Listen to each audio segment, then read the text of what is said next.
3, 2, 1. Hello everybody, my name is Olivia, I am 10 years old and welcome to my internet talk show where I invite people from all over Ireland because I live in Ireland and interview them. Yeah! Cut out. Okay.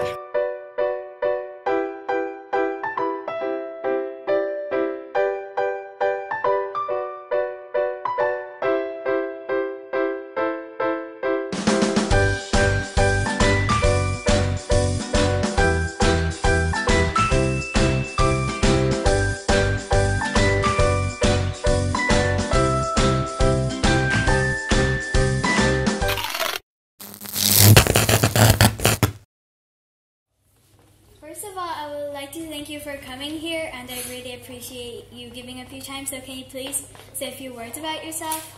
Thank you very much for inviting me to be here today. It's very exciting. My name is Roger McGuire. I come from Wexford town. I've lived here all my life. I've done some travelling, but I've never really lived away in any other country. I have 2 children. Kira, my daughter, is 25 almost, and she lives in Sheffield in the UK. She's an artist. And my son Connor is almost 21, and he is a student at the moment in St Patrick's College in Carlow. He's studying to be a secondary school teacher. I still live in the town I love very dearly, and I am an Irish folk and ballad singer. And that's basically a bit about me. Okay, thank you. So here we go with the first question. Okay. We are in the Emerald Garden restaurant and your band is called Emerald Folk, so why Emerald Folk? Why Emerald Folk? Okay. I used the name Emerald Folk when I first really started getting, started working in the job that I'm doing now, because maybe I kind of realised that nobody would know who I am. So if you were passing by a venue where I was going to be playing music and they had advertised in the window of tonight, Roger McGuire, everybody would say, who's Roger McGuire, what does he do? But the name Emerald in Ireland, of course, is kind of, one of the names for Ireland is the Emerald Isle. It's the Emerald Isle, and it kind of Emerald Folk to me, almost as well as it being a name for the group, kind of almost described the type of music that you would expect to hear, because you would kind of think Emerald Folk, that kind of must be Irish folk music, So it was almost a description as well as a name for the band. What do you like most about your profession? That's a hard question. It gives me a lot of freedom. I have a lot of freedom to express myself. I meet a lot of people. I've met people from America, Australia, all over Europe, various different people for various different reasons. I think the social aspect of it, I think that meeting people through music. I've met people who have turned up at, when I'm playing in open sessions, other people who I never have met before, and then suddenly you're sitting there and you're playing music together, because it doesn't matter where you're from, that music is like a language that everybody speaks. So I think the social aspect of it. And what do you like least? Working every weekend really late at night.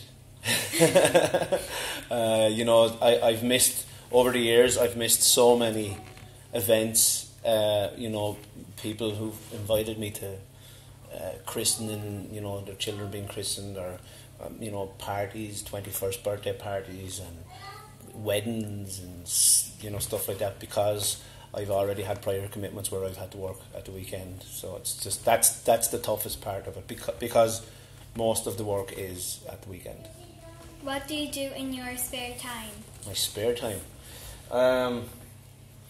When I'm not recording, because I have my own recording studio, away from music, then I love fishing. I love going fishing, from the beach. I love beach fishing, and I also I like walking around and seeing the countryside. I like being outdoors. And I like going to cafes and having a nice coffee as well. Do you do any volunteer work? Yes, I do. in my profession, a lot of people do approach you to do charity work, and eventually it got to the stage where I had to sort of make a decision and say, I can't do all of this charity work because I've got bills to pay as well, so I can't work for free all the time. So I chose one charity then to work for. So when I do charity work now, I do it for the Wexford Able Disabled Club. So I do some voluntary and charity work for them, raise some funds and stuff like that. I understand you do a lot of live performances, and so when you do, how do you handle mistakes? Very badly sometimes. How do I handle mistakes? Sometimes the mistakes, let's see about mistakes, okay. I would say almost every performance that I do, there will be at least one mistake. It just happens, it's live music, and I'm not perfect, so there would always be a little mistake. Sometimes the mistakes are so small that you just fly by them and ignore them and just keep going. Sometimes the mistakes are so big that everybody is going to notice the mistake and there's absolutely nothing you can do. And what I find the thing to do there is draw the attention to the mistake and let everybody know this is a big boo-boo, let's laugh at it and start again. And it did happen to me. I was playing as a guest at a concert in the Dunmore Theatre there. I think your dad might have been there actually. And you were there. Were you there also? The microphone. Did you see the microphone when I was playing? The microphone dipping. I was on stage. You were on stage, okay. Well, I was playing. I just started singing a song, and the guy who had put the microphone stand up obviously hadn't locked off the arm tight enough, and the microphone was in front of my face, and the next thing it was in front of my mouth, it was in front of my chin, and then it was in front of my neck, and then it was in front of my chest, and I was trying to follow it. Eventually, I had to stop. 600 people were sitting laughing, and there was nothing we could do, only laugh about it. But it was fun, What is your favourite album by another artist? Whoa. Man, that's a question. My favourite album by another artist.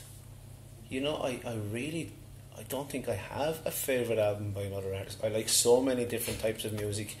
That's a tough one. I mean, at the moment, if you were to turn on the stereo in my van, I'm listening to Damien Dempsey's new best of album. It's called It's All Good. I think that's fantastic. And the local band Corner Boy, I've got their EPs in my van now at the moment as well, and I just keep on finding myself, I'm switching between Damien Dempsey and Corner Boy, Damien Dempsey, Corner Boy. So that's what I'm doing at the moment. If I was to go back over the years, I mean, I love the Dubliners. They would be a big influence on me. I couldn't pick one particular album of theirs though, because they're all just so good. So it's almost impossible for me to pick one. Do you write songs? I do write songs. And when you write songs, do you start with the music or the lyrics? Usually the lyrics. Sometimes when I'm writing a song, I'd have a kind of a melody in my head, and it might actually be the melody from a song that already exists. But I would use the rhythm from that tune to sort of write almost a poem, kind of, that way. And then when I have that, because then by doing that, I know that the rhythm and the tempo of the lines of the lyrics will fit together. But then when I have that done, obviously then I have to change the melody, because I don't want to use the melody of another song. Although I have done that on one of my songs, I've left the melody as it was from an old traditional song. What song of yours are you most proud of? What song am I most proud of? I don't know. I guess at the moment I'm probably most proud of I Wish I Was in Wexford Town, because it seems to have touched so many people. People who have had to immigrate and leave Ireland and leave Wexford and go to Australia, Canada, places like that for work. So I guess I'm probably most proud of that at the moment. But you could ask me that question later and I might answer it differently. So. What would you be doing if you weren't a musician? Oh, probably going around moaning a lot. If I wasn't a musician, what would I be doing? I really don't know. I know in the past I have done other jobs. I worked in a factory for years. I was a retail manager. I was an insurance salesman, and I hated all of those things. I did them because I had to do them to make money to pay bills. But it really had a bad effect on me. If I was to choose, what would I like to be doing if I wasn't a musician? I think I'd like to be. This might seem a strange answer, but I think I might like to be a counsellor. Like someone who talks to people to help them through problems if they're having, maybe suffering from depression or, things like that. I think I'd like to be helping people in some way, but I think that would probably be it. Which instruments do you play? Which instruments do I play? I play the guitar, 5-string banjo, mandolin, the harmonica, and the 4-string banjo. But the 4-string banjo, quite badly. How many guitars do you have? How many guitars do I have? This might surprise you. One guitar. I know other guys who have lots of guitars, and I suppose that's okay, but I just have one. And when did you start playing the guitar? Oh, it's a long time ago. And I never got any better. Which famous musicians do you admire and why? Which famous musicians do I admire? Well, I probably, the guys that I've mentioned earlier, like Luke Kelly, although God rest him, he died when he was quite young. He was only in his 40s. Those guys, and Damien Dempsey, guys like that, Christy Moore, they're doing what they love doing, but they have a success that they're known for doing what they do. They're not struggling to do it, it's and they've got that freedom to go and do that without having to worry about, is it going to work? Is this thing going to fall apart on me? But that's because they've worked their way up from the bottom, and they've managed to get there, and it's great. I admire that, and I admire them for sticking by their guns, because sometimes guys can get into this industry and they can be sidetracked maybe by an easier path, maybe, or if I switch from this type of music to that type of music, it might work out a bit better for them and stuff like that. But they've stuck by their guns, and they've stuck to what they believe in. I admire that. Do you get nervous before a performance, and how do you try to handle that? I do get nervous almost every time, and I think over the years what I've learned to do is instead of trying to get rid of the nerves, is to just acknowledge, like, I'm a little nervous, and that's okay, because to me, I've kind of convinced myself that proves to me that I care about what I'm doing. If I go into a venue and I'm not feeling a little bit nervous, it kind of speaks to me that I don't care, and I think that's a bad way to be in any performance industry. What advice would you give to the beginners that are only starting, playing their music? And what advice would I give them? Practice, and practice some more. It's there's no quick fix. If you want to perform in a certain way, there is no quick fix. The only way to do it is practice.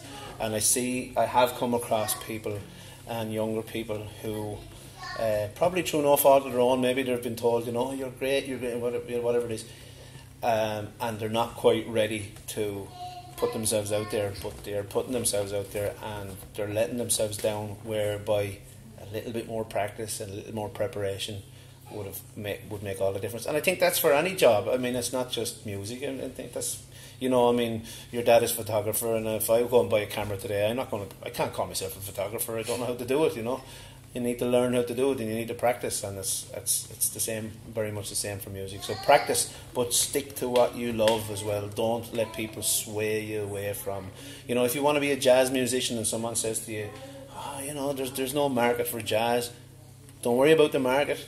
play your jazz because that's what you're wanting to do and that's what's in your heart. Don't you know? And if it's the same for any kind of music, if it's reggae or if it's folk or if it's rock, if that's what you want to do and other people try to convince you not to do that, don't listen to those people. Do what's in your heart. Some people think that when you go out on stage, you just know the song and you just play it, but in reality, it's a lot of hard work, isn't it? A lot of hard work. So, how often and for how long do you practice? I used to practice every day for, could be an hour, it could be half an hour. Sometimes, but that was in the early stages. I don't practice as much now because I play an awful lot. And while you're playing, it's almost the equivalent of practicing. And some weeks I'm playing 4 and 5 nights a week, so it's quite a lot of, and I'm playing for 2 hours at a time, so it's a lot of stuff. And then during the week, I could be doing something recording in the studio, which is playing again. It's playing again. So I'm kind of on a continual basis while I'm working. It's almost practice now at the same time, But in the early stages, when I was really, looking for work and looking to get out there and I used to practice a lot,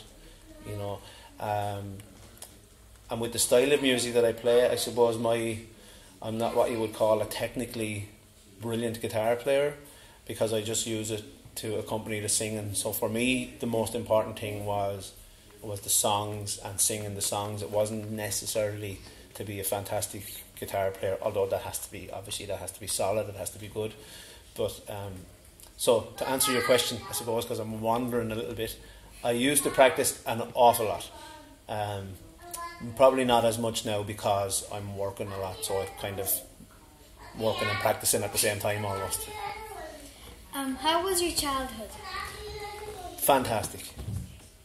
Next question. Yeah, it was great. I had a great childhood. I come from a huge family. I should have mentioned earlier, probably. I come from a very big Irish family. I'm the youngest of 12 children.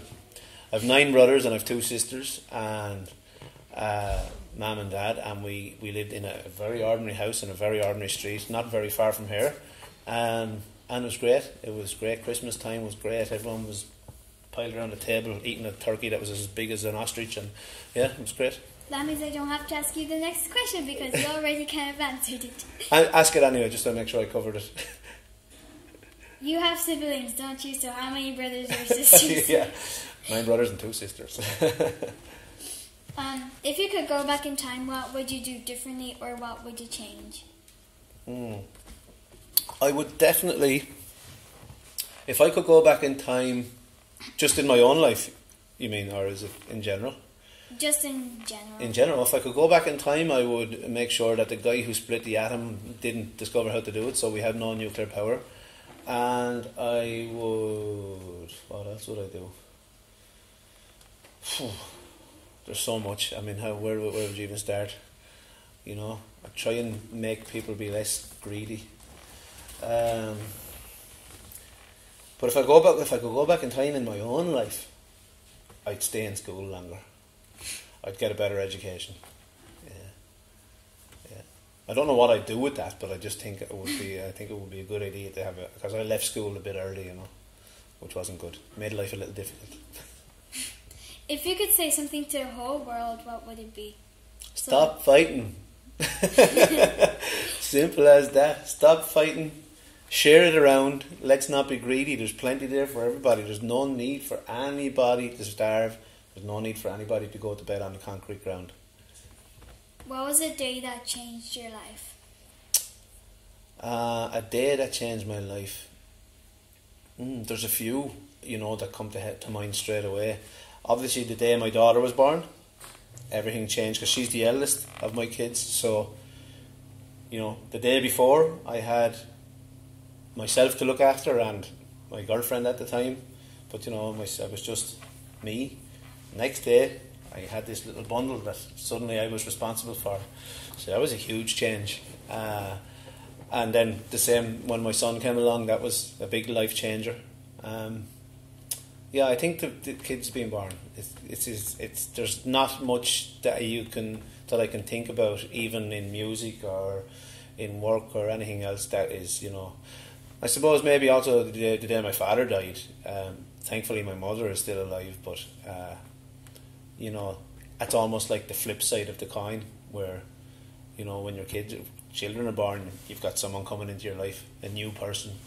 But when someone passes away, that person is gone. So yeah, that's a bit morbid, I think, but they're big life changers. How important is support for freelancers, and how can people donate, or where can they buy your music? Okay, well, support for freelancers and independent musicians and people like me and in other arts is huge. I mean, it's huge because without it, it doesn't happen. We can't exist. It's as simple as that. And you know, we love to do our job for the creative side of it and for the entertainment side of it and the fun side of it, and it's because it's deep within us. It's not something.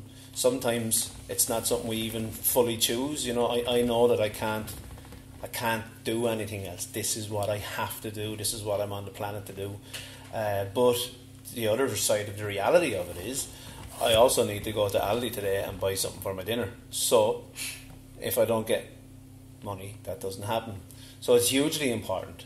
And if people want to help me out that way, besides booking me for live performance, which obviously is where I make most of my living, they can go to my website. It's www.rogermcguire.com and go to the shop page and buy some music.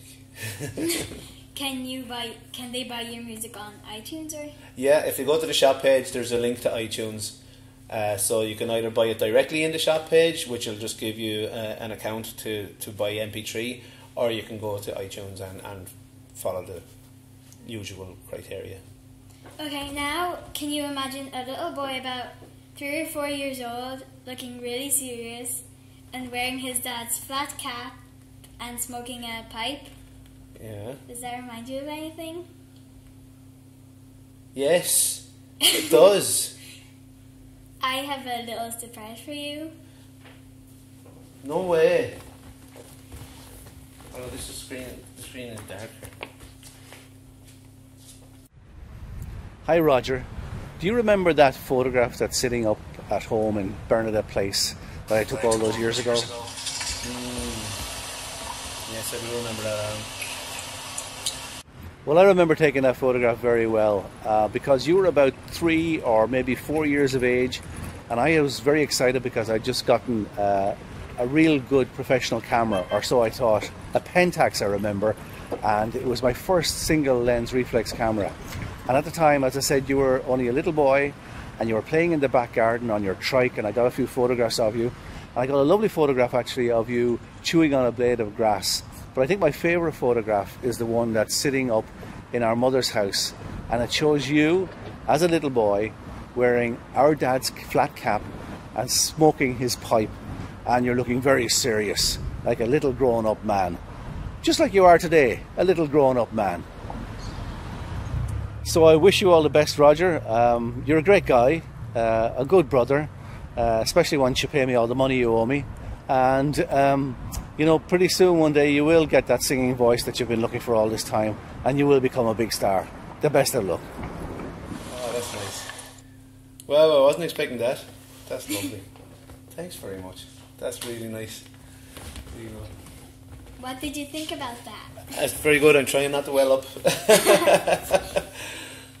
Excellent. So, the last question is, can you sing for us, and what would that be? Oh, right. Yes, I will sing. Yeah, I will sing. I haven't actually fully chosen a song yet, but I will sing a song, yes.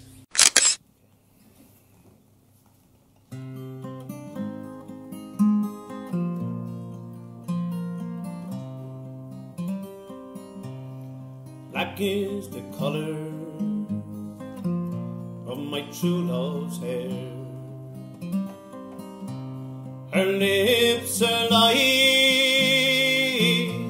some roses fair. She had the sweetest smile and the gentlest hand, and I love the ground whereon she stands. I love my love, and well she knows. I love the ground whereon she goes. I wish the day it soon would come when she and I can be as one. I go to the Clyde and I'm more than we are satisfied. I never will be. I write her a letter, just a few short lines, and I suffer death 1,000 times. For black is the colour of my true love's hair. Her lips are like some roses fair. She has the sweetest smile and the gentlest hand, and I love the ground whereon she stands. I love the ground whereon she stands.